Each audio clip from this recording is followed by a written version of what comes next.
میں بات کی تو ہمارے ہاں ایک ویسے ذہن یہ بھی پایا جاتا ہے، چونکہ ہمارے ہاں آزادی ہے تو ہر ایک کی اپنی رائے ہوتی ہے کہ سعودی عرب کے ساتھ اسپیشلی جو خارجہ پالیسی ترتیب دیتی ہے فوج دیتی ہے، جیسے ابھی کہتے ہیں راحیل شریف صاحب یہاں پہ آ کے ان کا جو ہے اتحادی فوج کے سربراہ بنے ہیں، اور فوج ہر وقت سعودی عرب کے ساتھ یہاں پہ تربیت کے لیے بھی موجود ہے.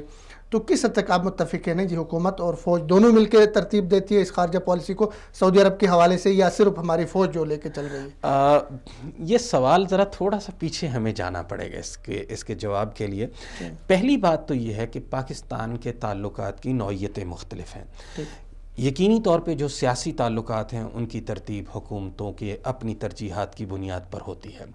جو دفاعی تعلقات ہیں یقیناً اس میں جو ڈرائیونگ سیٹ ہے وہ فوج کے پاس ہے، اور چونکہ ہمارے بہت ہی مضبوط تعلقات ہیں دفاعی اعتبار سے سعودی عرب کے ساتھ، یعنی بہت سارے جرنیل آپ کو ایسے ملیں گے جو یہاں میجر تھے یا اس سے اوپر کسی لیول پہ تھے تو وہ سعودی عرب میں خدمات سر انجام دے رہے تھے. اور پروگرام میں لایا تھا خالد لودھی صاحب کو، انہوں نے کہا میں ڈیوٹی کرتے رہا. جنرل احسان صاحب تھے. اسی طرح بہت سارے لوگوں کو آپ دیکھیں گے کہ وہ پاکستان میں جانے سے پہلے یہاں پر تربیت پا چکے تھے یا یہاں پر کام کر رہے تھے، تربیت دے رہے تھے. اسی طرح آپ سعودی عرب میں موجود بہت ساری قیادتوں کو دیکھیں گے جنہوں نے پاکستان سے تربیت حاصل کی.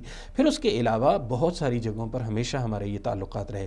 لیکن کوئی شک نہیں کہ چونکہ حجم جو دفاعی تعلقات کا ہے وہ زیادہ بڑا ہے. اگر دیکھا جائے تو حقیقتاً سیاسی حجم اور معاشی حجم اس سے کہیں بڑا ہے. جیسے پاکستان سے آنے والے زائرین، معتمرین، حجاج، ان کی تعداد پوری دنیا میں ہمیشہ نمایاں آپ کو نظر آئے گی. اس دفعہ بھی جو ہمارے پاس لسٹ سامنے ہے اس میں زیادہ معتمرین پاکستان کے.